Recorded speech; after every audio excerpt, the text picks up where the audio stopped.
masyarakat salih masalah yang tabi'in wa ihsan ila yaumil khususan nasihat Nabi Muhammad bin Abdul Karim As-Sakandari wa Abu Yasir Muhammad bin Ali bin Malik ya Syekh bin Sudan ya Allah yunawwir qulubana wa qalibana ma'al huda taqwa wal afaf wal ghina al-Fatihah. A'udzu billahi minasyaitonir rajim. Bismillahirrahmanirrahim. Alhamdulillahi rabbil alamin arrahmanir rahim maliki yaumiddin. Iyyaka na'budu wa iyyaka nasta'in ihdinas siratal mustaqim siratal ladzina an'amta 'alaihim ghairil maghdubi 'alaihim waladdallin. Amin. Bismillahirrahmanirrahim. Alhamdulillahi rabbil alamin. Wassalatu wassalamu ala sayyidina Muhammadin wa ala alihi wa sahbihi ajma'in. Wa ali Syekhi Makinuddin Al-Asmar. Wa ali Syekhi lan saking Syekh Makinuddin rupane Makinuddin. Nek sampeyan artine ya perkara sing ndadekake kuwate agama. Dadi anggere wong jenenge Makinuddin ya koyoan Jawa tapi hakikate Arab. Al-Asmari kang Asmar rahimallahu ta'ala. Wa kana lan ana sapa Syekh Makinuddin minas sab'ati iku setengah saking wali itu al-abdali kan dadi wali abdal, jadi termasuk wali Allah Subhanahu wa ta'ala dalam kategori abdal. Soalnya nek cara ilmu tasawuf wali ono tingkatan-tingkatane, di antaranya abdal gitu. Ono wali abdal, ono wali kutub atau wali kos. Kalau wali kutub bisa ngalam dunia itu siji, engko nek kapundhut ya langsung ono penggantine.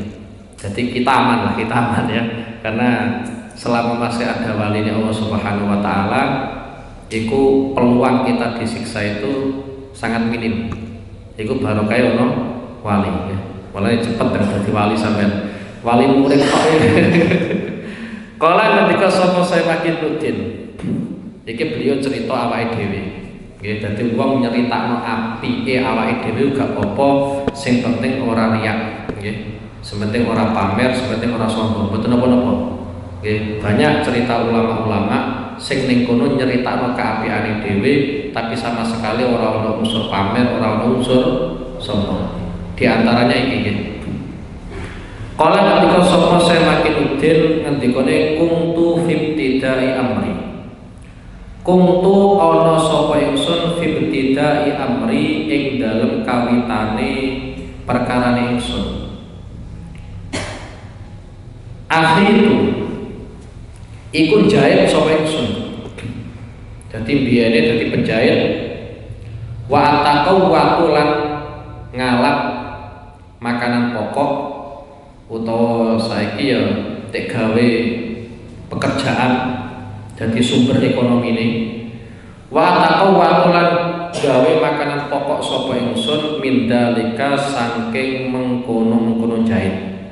Jadi penggaweanku itu jahit, hasil saka jahit kuwi kemudian tak gawe urip ya, cara istilah wong Jawa tak gawe apa? Gawe urip. Cuma keistimewaannya beliau wa kuntu a'uddu kalami bin nahar. Wa kuntu lan ana sapa ingsun iku a'uddu ngitung sapa ingsun kalami ing omongan ingsun bin nahari ing dalem wektu rina. Dadi ngomongku pas wektu rina yo kabeh tak catet, tak hitung. Fa idza ja'a maka ing dalem nalikane teka apa almasa'u apa wektu sore. Al-masa wa waktu sore hasab tu ngisap sapa ingsun, ngelanjrat sapa ingsun, ngisap sapa ingsun nafsi ing awak dhewe ingsun. Fa'ajidu nuli nemu sapa ingsun.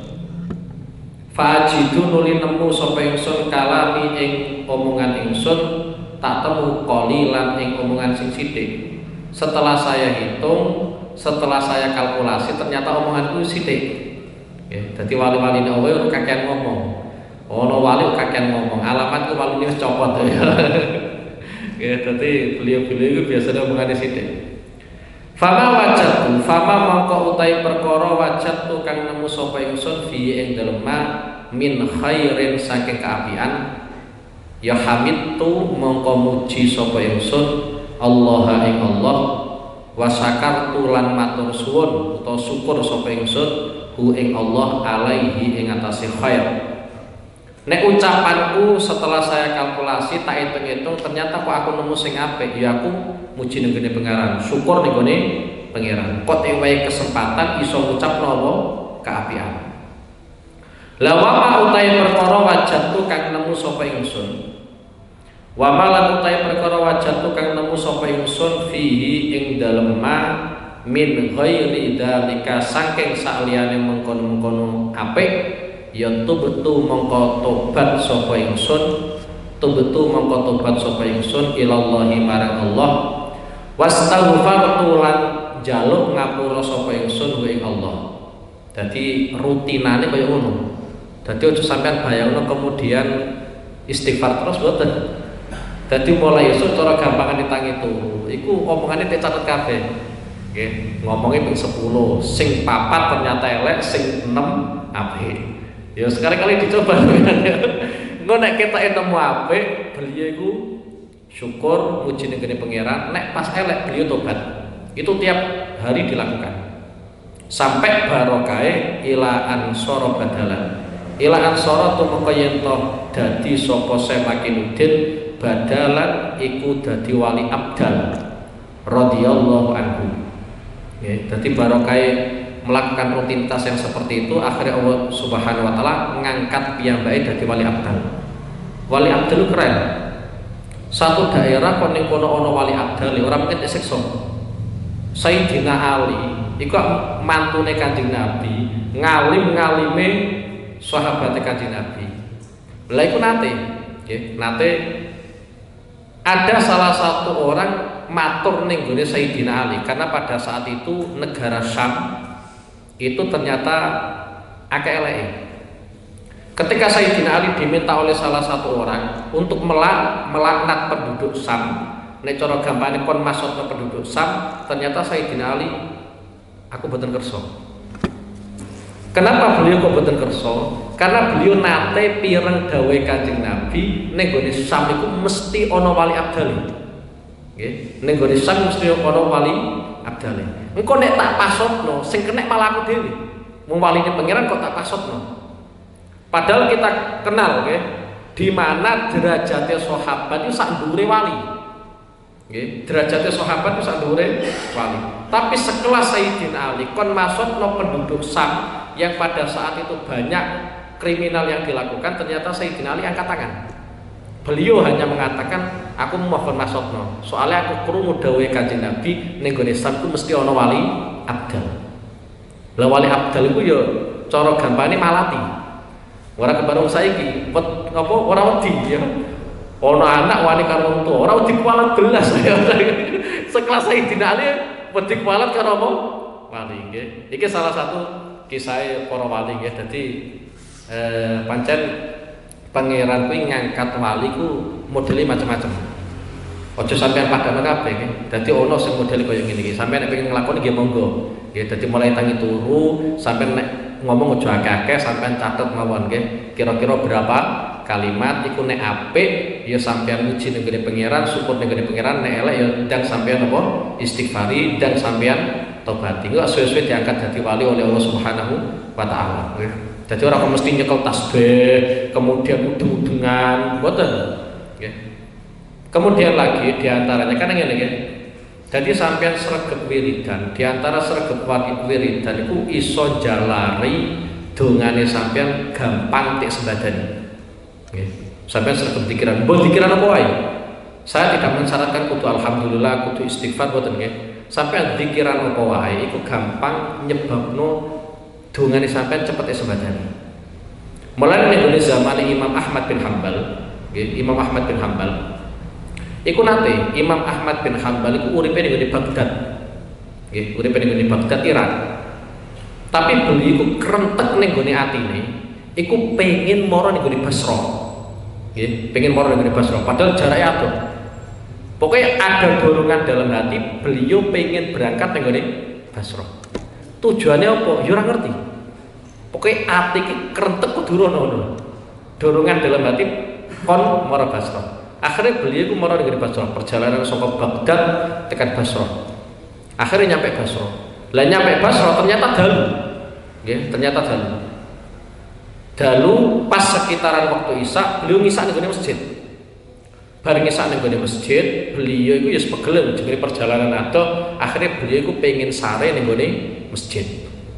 Tapi karo penjaga masjid ora oleh turun ning masjid. Lah penjaga masjid itu orang ngerti nek iku Imam Ahmad bin Hambal. Ora kawan saiki, wong saiki kan wajahe luwih viral daripada jenenge. Nek biyen mboten. Namanya lebih terkenal daripada wajahe, ya. Jadi namanya lebih terkenal daripada wajahe. Akhirnya Imam Ahmad bin Hambal diusir saka jero masjid. Karena diusir saka jero masjid, TKT Imam Ahmad bin Hambal karena beliau pengen istirahat, engko nek bar subuh lagi melanjutkan perjalanan meneh, akhirnya beliau rencanane turu ning gone emperan masjid. Bareng turu ning gone emperan masjid, ternyata penjaga masjid itu ora trimo. Akhirnya tetep diusir. Jadi seorang ulama diusir ku ya ono. Akhirnya diusir saka masjid. Bareng diusir saka masjid, akhirnya turu ning gone pinggir dalan. Durung sampai sempet turu ternyata ono penjual roti. Penjual roti Arab mulai. Akhirnya takok. Nggih penjual roti kita kok. Jenengan arep nopo kok? Leren yang mriki. Jawab Imam Ahmad bin Hambal, kula ajeng sare.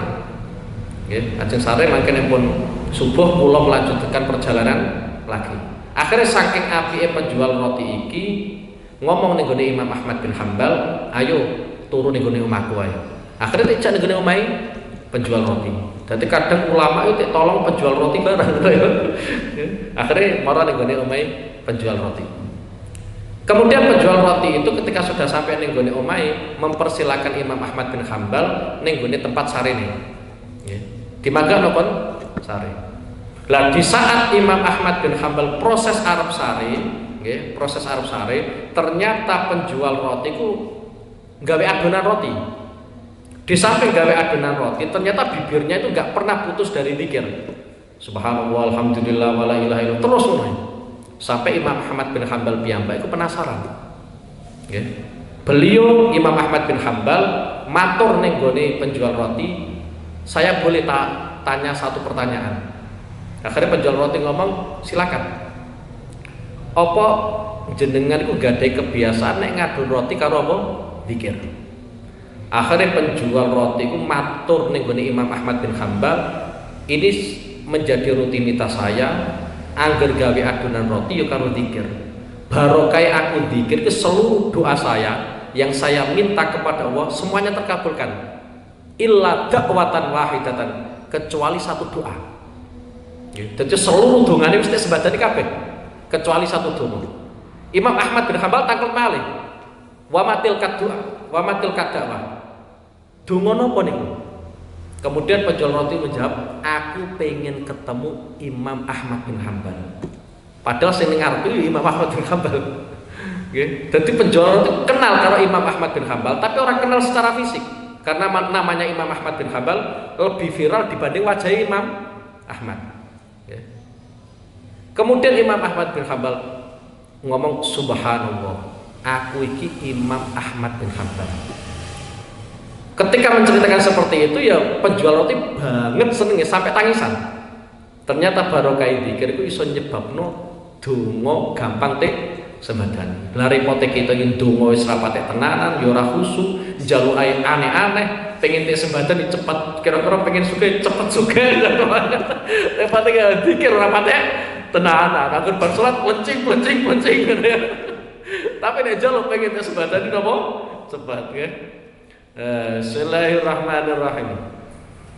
Wa'lam lan ngertiya sapa sira annahu ing setune kelakuan ida kana Iku ing dalem nalikane ana laka iku kedue sira wakilun sapa wakil yuhasibu kang ngisab kang lanjrat sapa wakil nafsu ing awak dhewe wakil wa yuhaqqiqu lan nyatakake sapa wakil ha ing nafsahu fa anta mongko utai sira iku la tuhasibu ora ngisab sapa sira ing wakil. Sampeyan nek duweni wakil, duweni anak buah kok wis pinter ngitung utawa ngoreksi awak dhewene wakil, ngoreksi awak dhewene anak buah sampeyan, maka sampeyan sebagai majikan ora usah ngisab.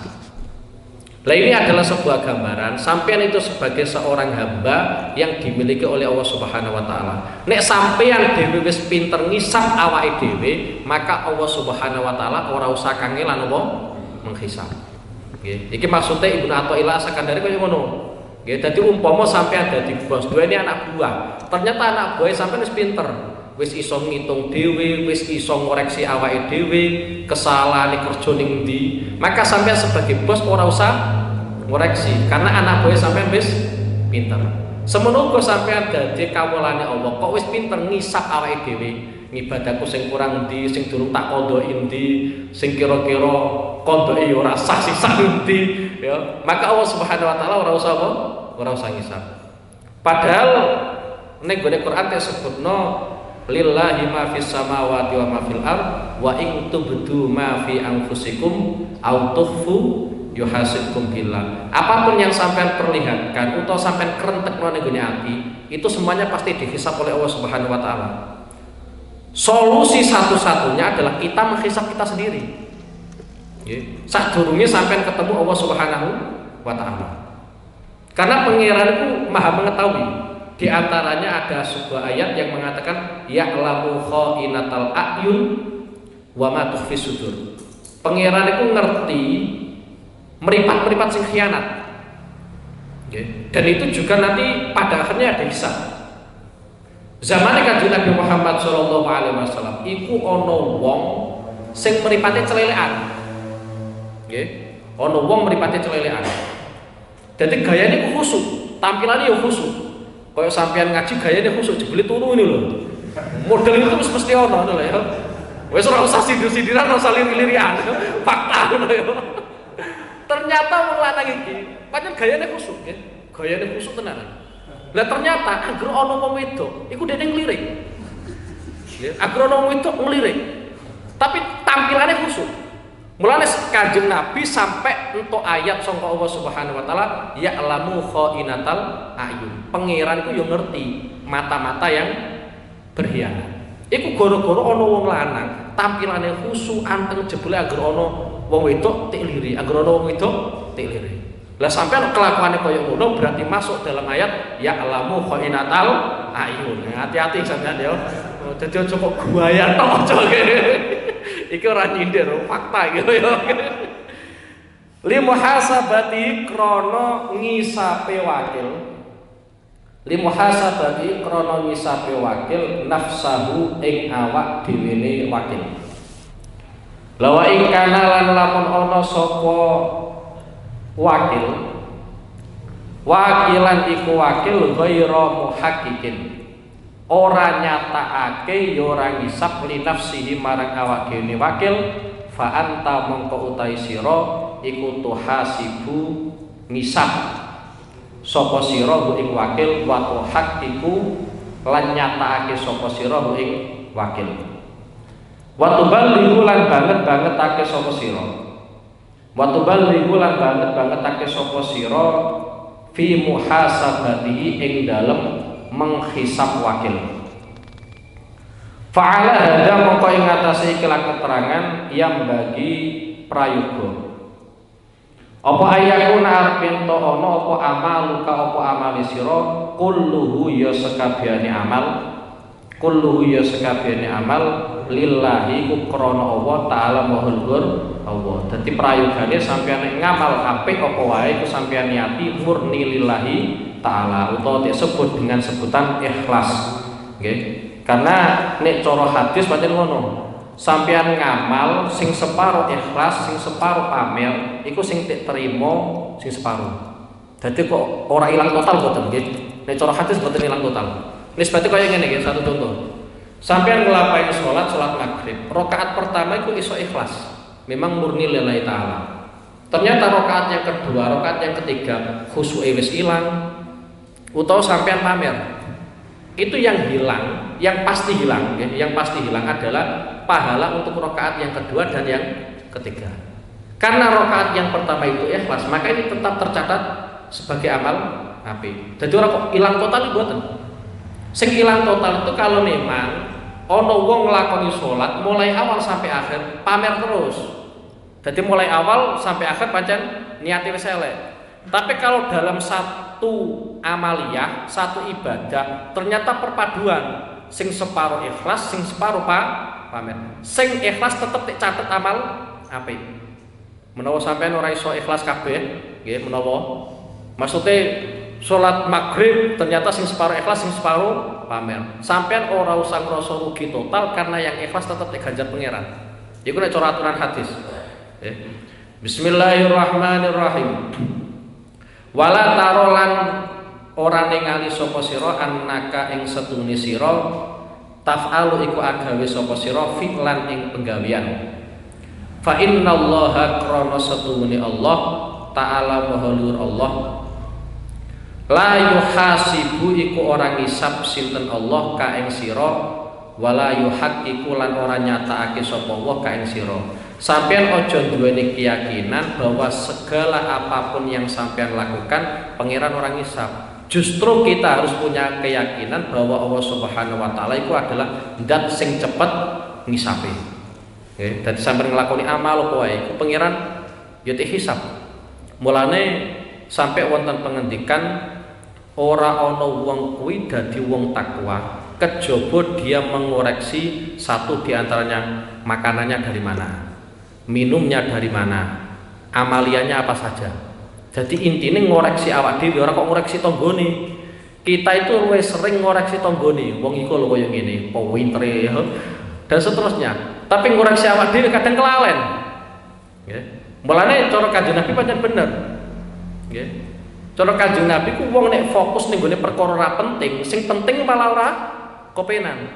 Sampai ngurusi wong, amali wong itu kan ora tugas sampean. Apa gantene roke patet ta sampean iki? Penggaweane wong ku ora tugas sampean sing ngurusi. Sampean ngurusi awake sampean piyambak. Tapi gara-gara kita itu terlalu sregep ngurusi penggaweane wong liya, prilakune wong liya, akhirnya kita dhewe mboten kepenan. Nggih. Iku kriminal tenan panjenengan. Bismillahirrahmanirrahim. Wa idza waqa'a. Yes, mulai wa idza waqa'a iki kaitane efek saka dosa iku apa? Dadi sampeyan nek pengen ngerti efek negatif dosa iku apa, ya mulai kene iki nggih. Wa idza waqa'a lan ing dalem nalikane tumiba minal abdi saking kawula dambun apa dosa. Waqa'a mongko tumiba ma'ahu ing dalem sertane kawula dulmatun apa peteng. Jadi sampean nek nglakoni dosa berarti pada saat itu pula sampean kuwi untuk zulmah nisbate sampean urip nu peteng. Karena ngene nggih, mulane bolak-balik tak sampeno bahwa mamin mauludin ila wa yuladu alal fitrah. Sebenarnya kita iku apik. Atine kita iku ya resik, belas ora ana kotorane. Bahkan dawuh sebagian ulama mengatakan potensi terbesar setiap umat manusia itu adalah iso makrifat yang gede pengiran. Nggih, iso makrifat yang gede pengiran. Iso kasuf, gampang dadi waline Allah Subhanahu wa taala. Sing dadekno wong kok ora gampang dadi wali iku gara-gara nglakoni dosa. Lah wong nglakoni dosa iku imma sangka setan, imma sangka nafsune piyambak. Nggih, imma sangka setan, imma sangka apa? Nafsune piyambak. Karena kita lahir dalam kondisi fitrah, dalam kondisi atine ya resik. Berarti peluang dadi wali gede. Sing nyebabno kita iku gampang terhijab, nggih. Ora gampang apa dadi wali iku gara-gara kita nglakoni dosa. Setiap kali kita melakukan dosa, itu yang pertama waqa'a ma'udhul matun. Berarti wong kuwi wis entuk peteng siji. Bayangno nek sampeyan kuwi duweni kriminal sedina sewengi rolas kali. Berarti wis untuk dulmah, untuk peteng berapa? Rolas kali. Biasa. Itu yang pertama. Famisalul maksiati mongko utai perumpamaane maksiat itu kan nari kaya dene geni. Famisalul maksiati mongko utai perumpamaane maksiat kan nari kaya dene geni.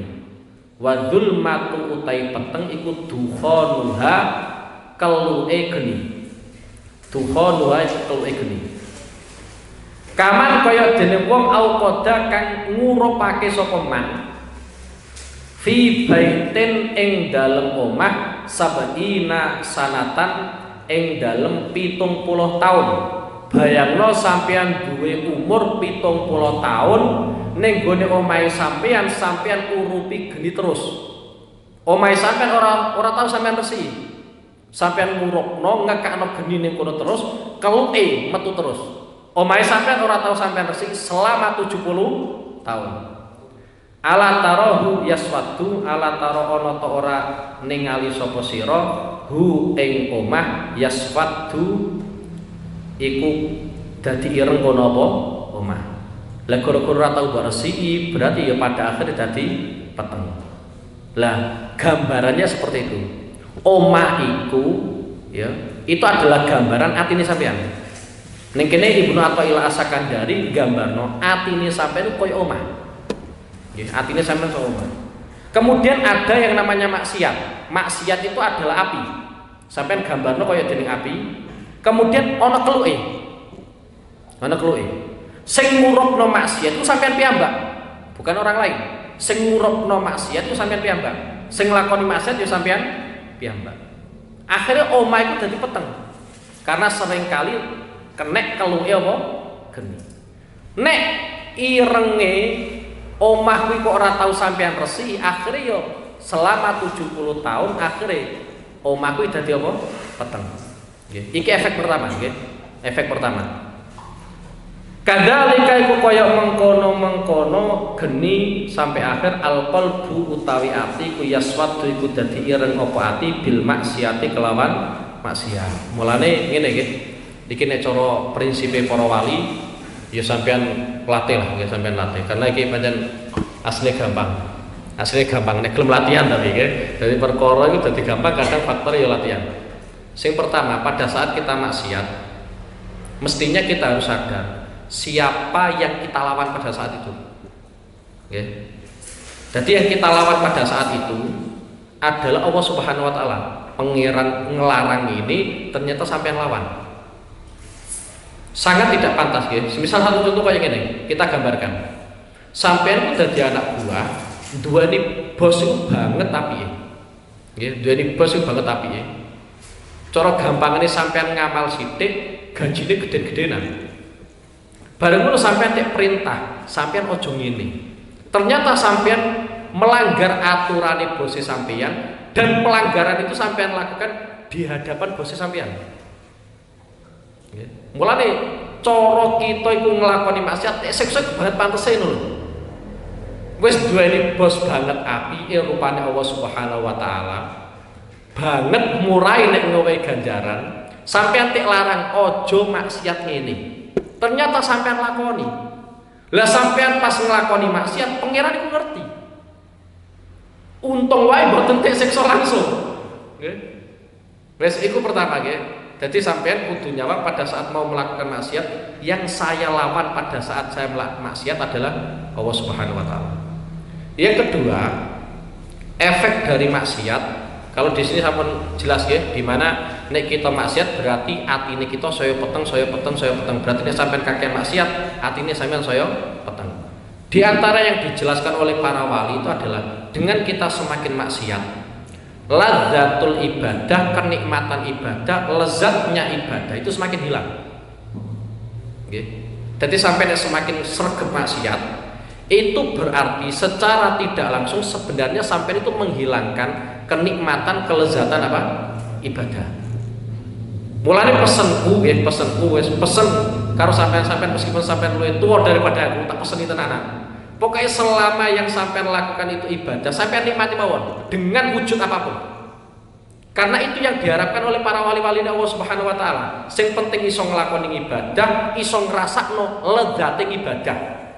Jangan sampai pada saat kita melakukan ibadah dengan wujud apapun, kita tidak merasa nikmat. Lah, nek sampai nglakoni ibadah kok ternyata ora ono rasa nikmat, ora ono rasa lezat, iku berarti nudono atine sampean wis kepetengen gara-gara nglakoni maksiat. Wis, mulane sampean dengan wujud apapun ibadah sampean, piye carane sampean gowo menikmati. Karena sedang menikmati kelezatan ibadah. Mulane Kanjeng Nabi itu sangat mengapresiasi para sahabat-sahabatnya yang menjalankan ibadah. Orang kok kemudian kon ngaji terus boten, ya ora kon salat terus boten. Jadi Kanjeng Nabi itu sangat mudah untuk mengapresiasi para sahabatnya selama beliau-beliau itu melakukan ibadah. Bahkan sekelas Sayyidina Umar, iku nek ngaji kalian Kanjeng Nabi ora kok tiap dino mboten. Sayyidina Umar, sekelas Sayyidina Umar. Apa ora kok lagi Pak RT, Pak Matri biasa wae. Sayyidina Umar iku nek ngaji kalian Kanjeng Nabi, iku sampai ngomong ning gone tanggane ngejak gantian. Saiki sampean sing ngaji, aku nek kerja. Ya. Engko nek sampean wis entuk ngelmu saka Kanjeng Nabi, tulung ngelmu saka Kanjeng Nabi ku sampai nenggonanku. Sesuk gantian, aku sing ngaji ning Kanjeng Nabi, sampean sing kerja. Engko nek aku entuk ngelmu saka Kanjeng Nabi tak sampai nang ngene sampean. Pesan. Sampai seperti itu. Artinya apa? Satu, karena memang Sayyidina Umar paham di mana kerja itu yang ibadah. Sampai zamannya Sayyidina Umar, pada saat beliau menjadi Amirul Mukminin, iku ana wong lanang gayane khusuk, ora gelem kerja, duweni keluarga, penggawean kok ndonga tok. Ya, jajal mawon. Ya. Jajal mawon. Zaman Sayyidina Umar. Lah bareng ndonga malah kek seneni Sayyidina Umar. Sampai Sayyidina Umar ngendikano innas samaa la tumtiru dzaban wala dinar. Langit iku ora mungkin ngedono emas, ora mungkin ngedono perak. Nek makome sampeyan isih kerja, yo kerja. Dadi aja sampeyan iku ibadah sing ning kono nyebabno keluargane sampeyan terlunta-lunta. Mulane sampe ana hadis kaya ngene nggih. Iki hadis ya. Kanjeng Nabi sing ngendikano, nek ana wong kerja tujuane nyukupi keluargane, iku ya termasuk wong apik. Nggih. Iki nudono nggih. Eleng-eleng ya. Mulane pesenku tenanan, pokoknya sampean ku nek ngibadah dengan wujud apapun silakan. Tapi sampean piye carane mendapatkan nikmat, mendapatkan kelezatan sangka ngibadahe sampean. Karena yang dikhawatirkan oleh para wali-walinya Allah Subhanahu wa taala adalah pada saat kita ngibadah tapi orang ngrasakno lezate ibadah. Karena dengan tidak merasakan lezatnya ibadah, itu berarti nuduno atine sampean wis peteng gara-gara kakian maksiat. Ya. Nek cara gampane atine sampean ya wis penyakitan wis bosok lho ya. Wis penyakitan wis bosok. Bismillahirrahmanirrahim. Falayat huru mongko ora iso resik, ora iso suci kono apa ati illa bitaubati kejaba kelawan taubat ilallahi marang Allah taala mulur Allah.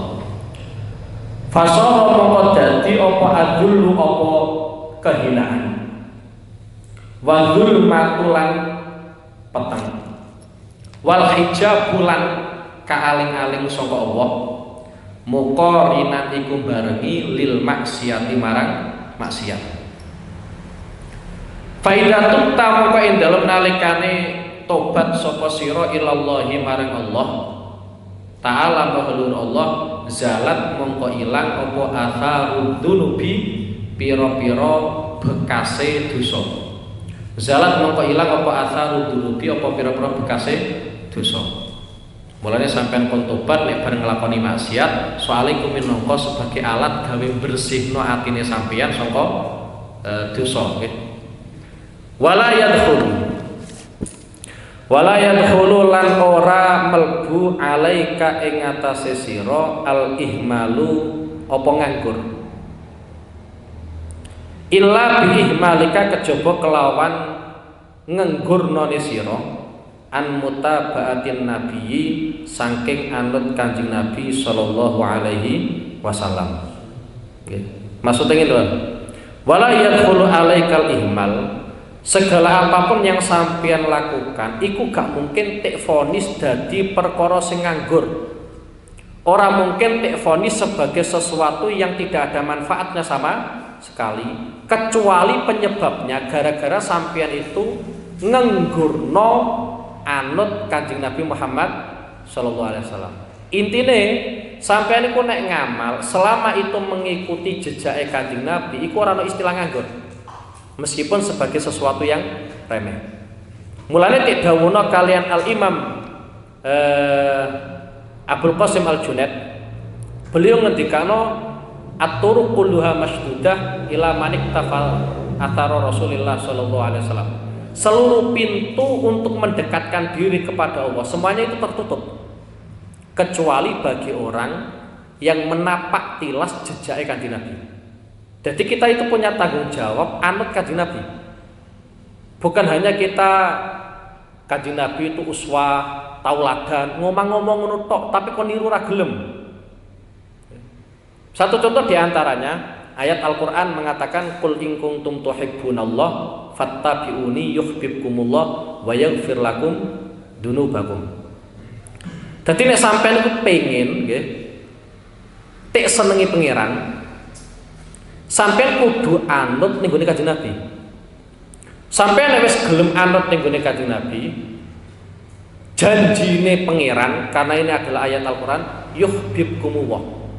Sampean bakal dicintai oleh Allah Subhanahu wa taala. Bolak-balik aku nyampekno wong kok tek senengi pangeran iku wis alamatun ala kaunihi min ahlil jannah. Iku sebagai tanda wong kuwi termasuk penduduk swarga karena sudah dicintai oleh Allah.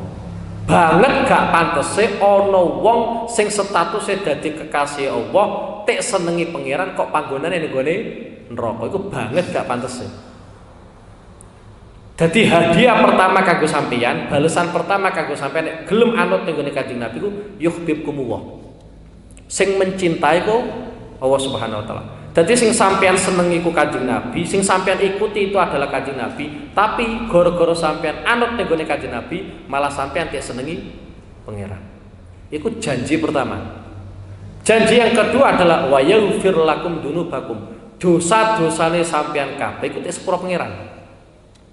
Repote wong saiki ape niru Kanjeng Nabi piye? Wong akhlake Kanjeng Nabi persis kaya piye? Iku ya bingung wong saiki, ora ngerti. Pokoknya angger waya muludan, waya rejepan, gawe ramenan ya.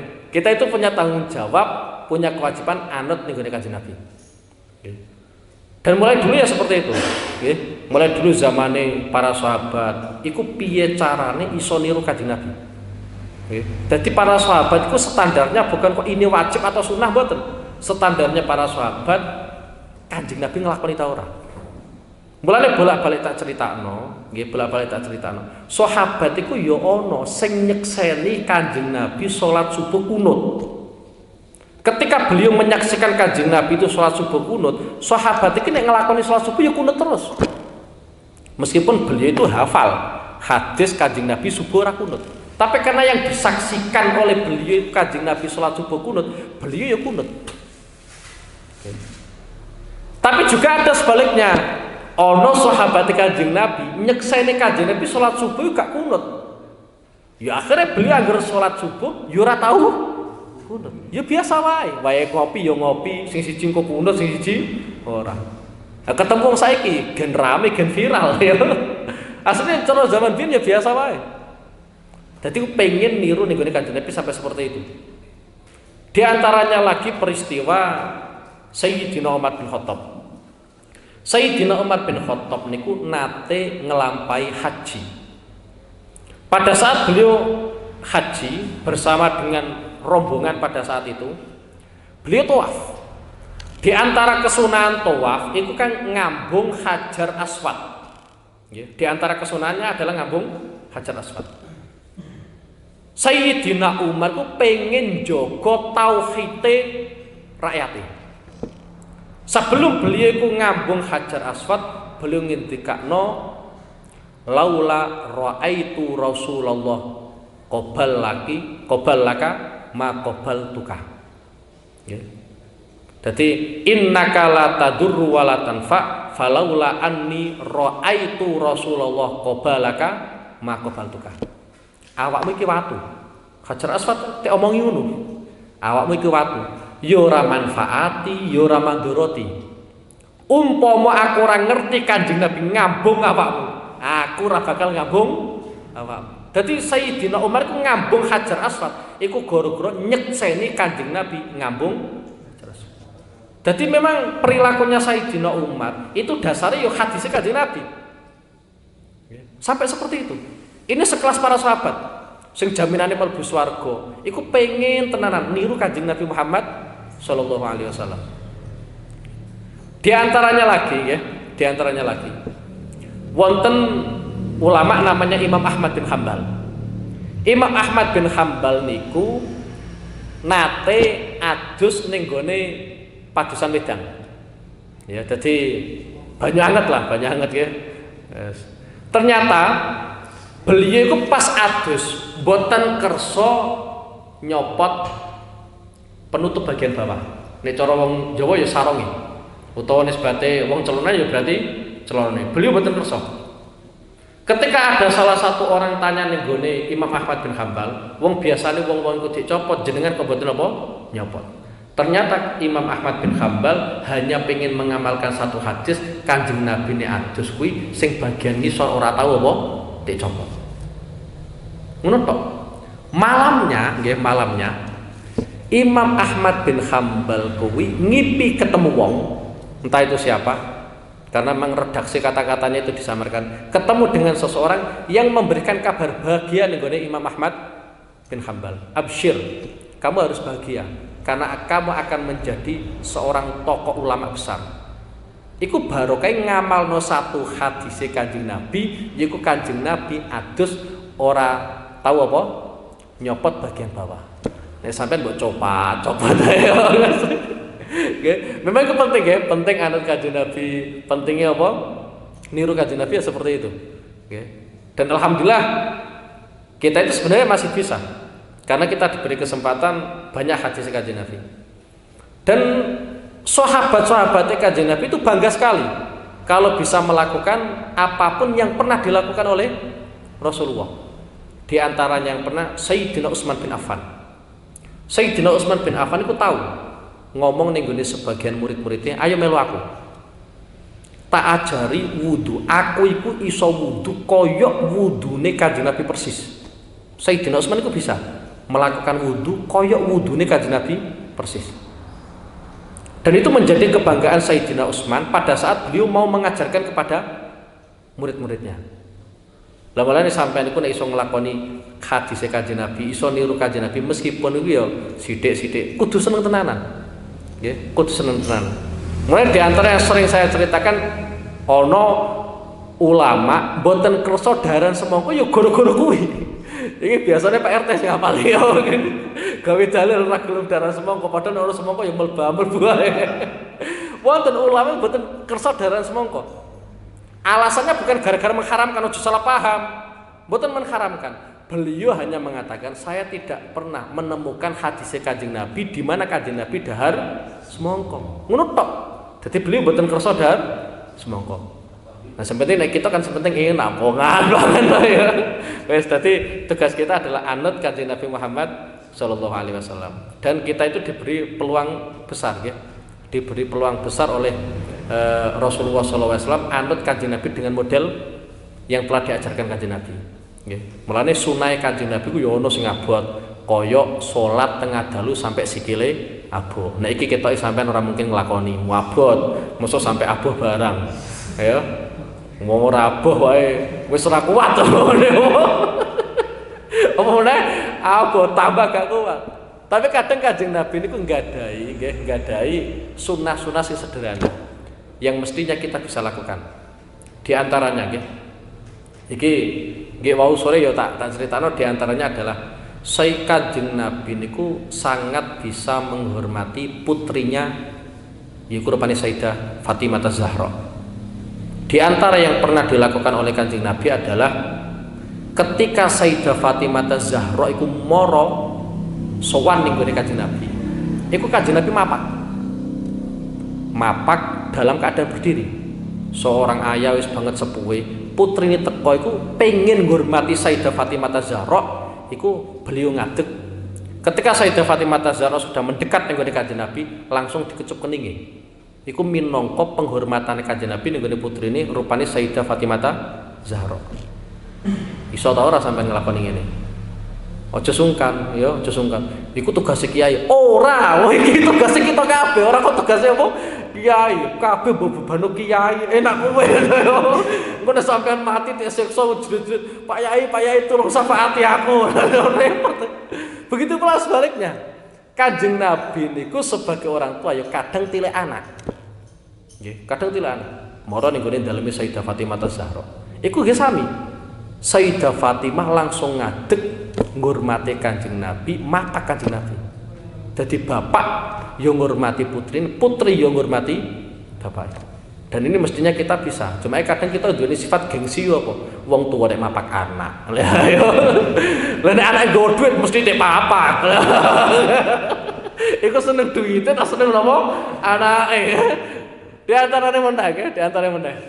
Iki sunah Kanjeng Nabi sing enteng ya, sing enteng-enteng wae nggih. Nek ketemu salat bareng mabot poso, bolak-balik ya abot, ganjel weteng nganggo watu bareng ya abot. Di antara nggih. Wonten sahabat Kanjeng Nabi niku nggadahi anak 10. Nggih. Mbok iku bojo pira mbok aku ora maca sampai sedetail itu gak nggih. Sing jelas sahabat Kanjeng Nabi wonten ingkang nggadahi anak 10. Anak 10 belas ratoti ambung. Lah pernah sahabat iki kumpul kalian Kanjeng Nabi. Pada saat kumpul kalian Kanjeng Nabi, ternyata Sayyidina Hasan rawuh. Manggi bae. Spontan cekel kalian Kanjeng Nabi langsung ambung. Sampai sahabat Kanjeng Nabi kaget, matur ning gone Kanjeng Nabi. Aku ku duweni anak 10 belas ora tau ana sing tak ambung. Mbok saking piye nek sampe ora tau apa diambung padahal bocah cilik iku lucu.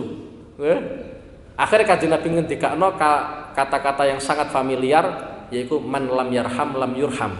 Wong sing ora memiliki belas kasih, maka orang tersebut tidak akan mendapatkan belas kasih.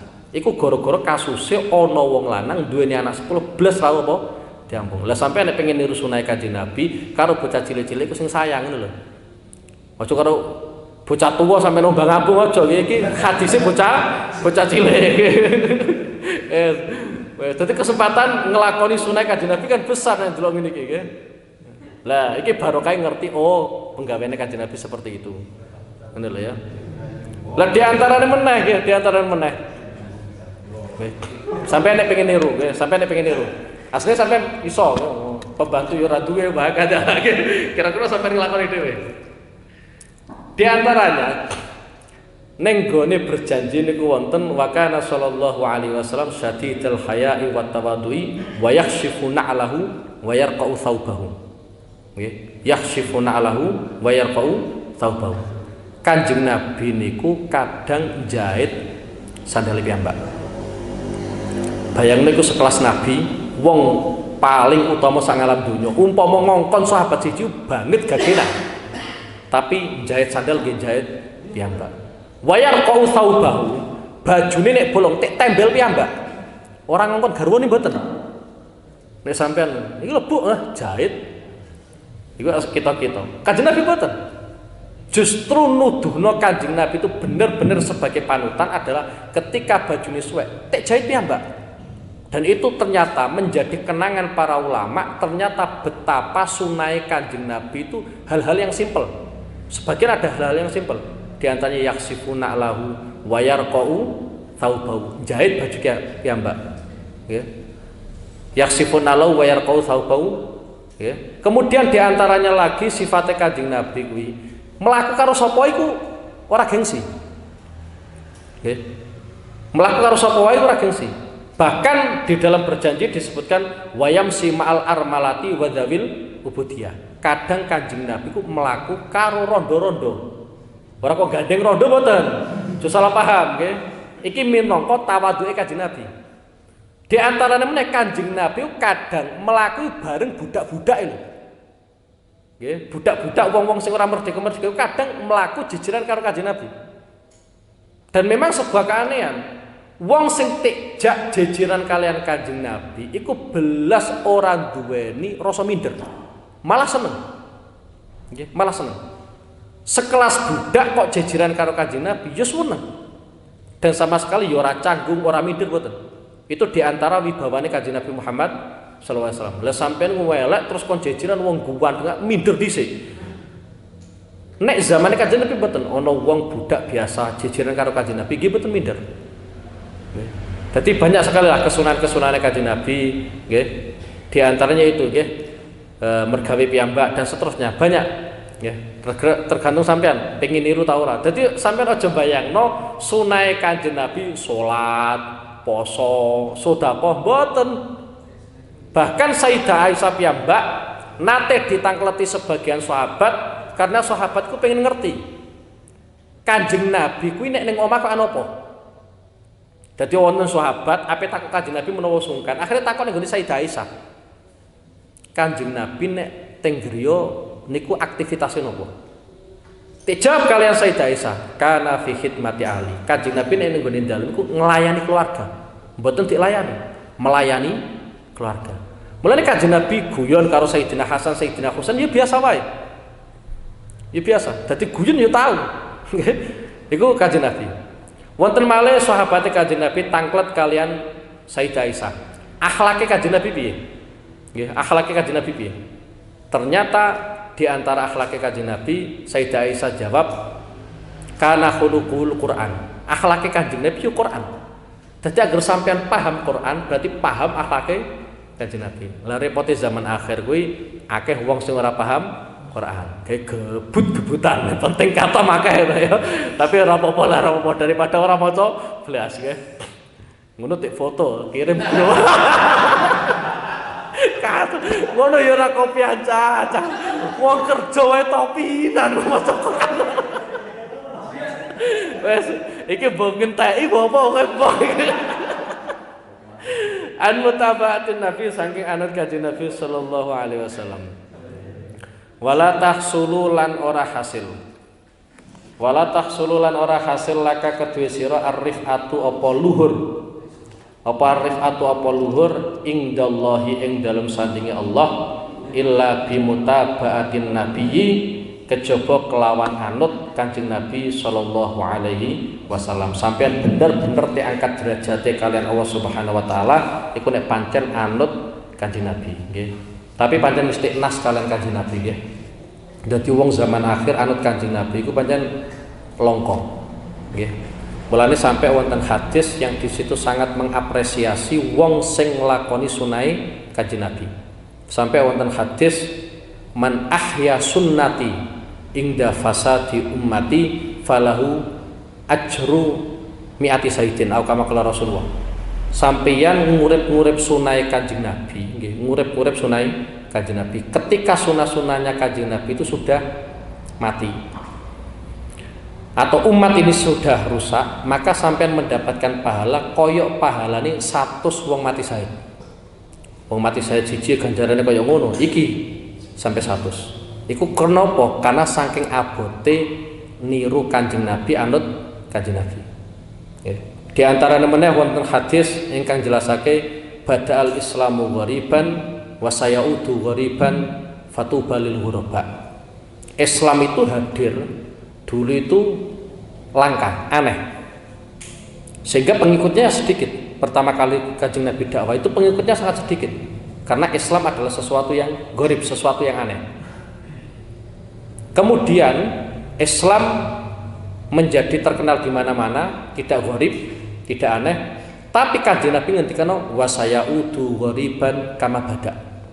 Dan Islam nanti nggih fi yaumil akhir nggih ning zaman-zaman akhir itu menjadi gharib lagi, menjadi aneh lagi.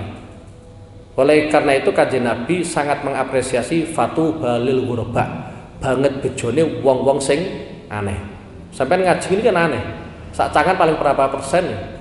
Kon nyatet paling berapa persen? Fatu balil ghuraba. Lah ternyata ulama-ulama nafsiri hadis itu, goribnya atau anehnya Islam zaman dhisik itu dengan jumlah. Jadi jumlahnya sangat minim. Tapi untuk zaman akhir itu bukan kok jumlah orang yang Islam itu sedikit, boten. Jumlah orang yang masuk Islam semakin banyak. Tetapi orang yang paham tentang Islam itu minim. Lah sing paham wae minim. Apa meneh kon nglakoni aturan Islam. Satu contoh ya. Mungkin sampean akan menganggap aneh. Di antara kesunahan orang kalau sholat itu kan siwakan. Setelah siwakan, itu siwak itu ditaruh di sini. Umpama tak praktekno, nggih. Wah, Pak Ropik lha opo Gus? Praktek opo? Pengen jadi tukang tapi wis. Tapi itu kesunahan. Nggih. Tapi seandainya saya praktekkan, malah sampean kaget. Mosok ana kesunahan sing model ngono. Yakin aneh-aneh. Aneh-aneh Pak Ropik. Gawe bid'ah, mulai gawe bid'ah. Padahal boten. Sing jelas bid'ah menawa sampean lho, semaan terus kopiah dicopot. Bid'ah. Wal mutaba'atu utawi anat lahu marang Kanjeng Nabi alaihi salatu wasalam ala qismaini ing atase rong bagian. Jaliyatin siji rupane jelas, wa khafiyatin lan samar. Fal jaliyatu mongko utawi kang jelas iku kasolati kaya dening salat. Kasolati kaya dening salat, wasiyami lan kaya dening poso. Was zakat lan zakat, wal haji lan haji, wal jihad lan perang, wa ghairi dzalika lan liyane mengkono-mengkono salat, poso, zakat, haji lan perang. Wis ya, dadi anut ning gone Kanjeng Nabi itu ada yang nek cara bahasane sampean bersifat fisik. Sampean salat koyo Kanjeng Nabi salat, sampean zakat koyo Kanjeng Nabi zakat dan seterusnya. Itu namanya jaliyah. Jadi secara fisik memang kelihatan. Dan memang orang yang mengikuti sunnah Kanjeng Nabi iku nek cara Kanjeng Nabi yadkhulunal jannah. Mulane wonten hadis kullu ummati yadkhulunal jannah illa man aba. Seluruh umatku, nggih, seluruh umatku iku pancen jatahe mlebu swarga. Tapi Kanjeng Nabi ternyata mengecualikan, kecuali orang yang tidak mau. Ketika Kanjeng Nabi ngendika kaya ngono ning gone ngarepe para sahabat itu ya janggal. Mosok ana wong kok ora gelem mlebu swarga. Tapi yang jelas desain umat Kanjeng Nabi iku nek cara Kanjeng Nabi mlebu swarga. Kullu ummati yadkhulunal jannah. Setiap umatku, seluruh umatku masuk surga. Tapi Kanjeng Nabi memberikan pengecualian illa man aba, kecuali orang yang tidak mau. Akhirnya ada sebagian sahabat yang tanya, ya, sebagian ada yang tanya, qalu ya Rasulullah wa may ya'ba. Siapa yang tidak mau? Ternyata jawaban Kanjeng Nabi, man ata'ani dakhalal jannah wa man 'asani faqad aba. Sapa wonge kok ning kono taat ning gonanku, taat ning gone Kanjeng Nabi, berarti dakhalal jannah, mlebu swarga. Tapi wa man 'asani faqad aba. Kalau orang itu ternyata mendurakai aku, orang gelem anut Kanjeng Nabi, berarti dia tidak mau masuk apa? Masuk surga. Jadi kunci utamanya kita mlebu surga itu gara-gara anut Kanjeng Nabi. Ya. Mulane sampai wonten pengendikane para ulama yang sangat masyhur, mamin marfu'in illa wa babu Muhammad sallallahu alaihi wasallam. Ora ana wong sing derajate diangkat kalian Allah Subhanahu wa taala kejaba pintune lewat Kanjeng Nabi. Oleh karena itu Kanjeng Nabi itu memberikan beberapa gambaran kepada kita lewat sahabat Kanjeng Nabi. Sahabat Kanjeng Nabi itu tidak semuanya dari kalangan bangsawan. Memang ada dari kalangan bangsawan, koyok Sayyidina Abu Bakar. Itu memang orang terhormat di Mekah. Sayyidina Umar juga sama, Sayyidina Utsman, Sayyidina Ali. Itu bangsawan-bangsawan itu. Tapi ternyata tampilan sahabat Kanjeng Nabi bukan hanya dari kalangan bangsawan. Justru kebanyakan yang masuk Islam pertama kali itu kalangan para budak. Ono Bilal bin Rabah. Itu mantan budak. Pada akhirnya diangkat derajatnya oleh Allah Subhanahu wa taala karena memang pintunya Kanjeng Nabi sampai diangkat menjadi seorang muadzin. Nggih, dadi tukang adane Kanjeng Nabi itu sahabat Bilal. Wonten malih Ammar bin Suhaib. Nggih, Ammar itu budak. Dan masih banyak yang lainnya. Jadi kita dikasih gambaran oleh Rasulullah, siapapun bisa terhormat asalkan melewati apa sing diajarno kalian Kanjeng Nabi. Kita diberi contoh oleh Kanjeng Nabi dari kalangan bangsawan ya ada, dari kalangan rakyat biasa bahkan budak dulunya itu ya ada. Begitu pula kaitannya dengan ilmu.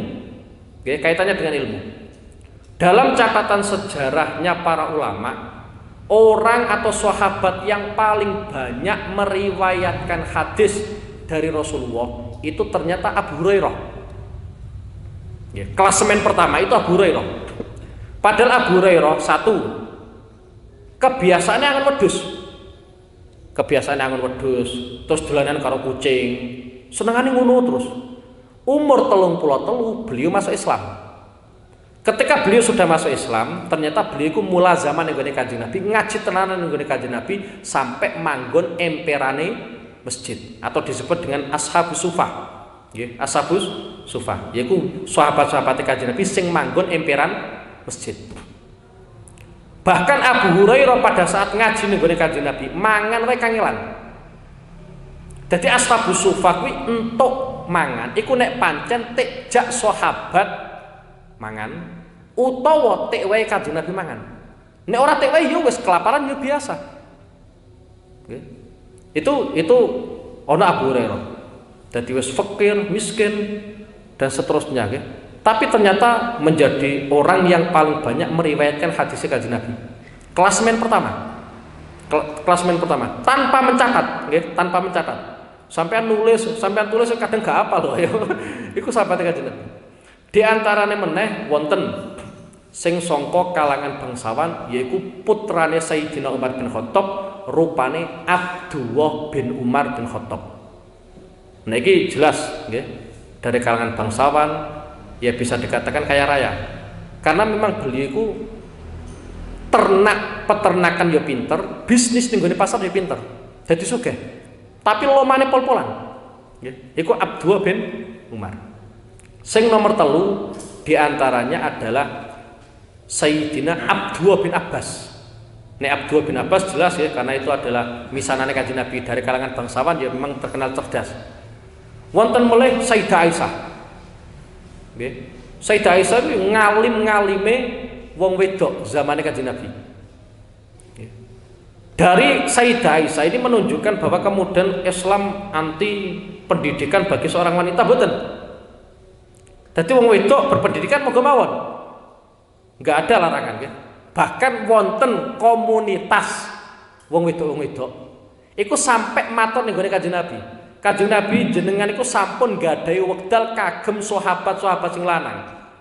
Niki kula saking komunitas wong wedok nyuwun dumateng jenengan sempatkan wekdal kagem sahabat-sahabat wedok. Akhirnya Kanjeng Nabi menentukan hari di mana Kanjeng Nabi ngaji khusus kagem wong wedok.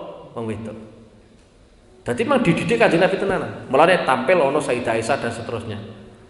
Nggih wonten sahabat Kanjeng Nabi kaya model Jabir. Jabir ku yo ngriwayatno hadis pirang-pirang. Tapi fakire ya ora ketulungan. Fakire ya ora ketulungan. Dan seterusnya nggih. Dadi ini beberapa gambaran dari sahabat Kanjeng Nabi. Jadi Islam itu milik kita semua. Ora kok nggone kiai tok. Sing jamaah ning masjid iku tugas kiai, aku ora usah ning masjid ora ono. Itu tugas kita bersama, nggih. Tugas kita bersama. Fal jaliyatu kasalat wasiyam wazakat wal haji wal jihad wa ghairi dzalik.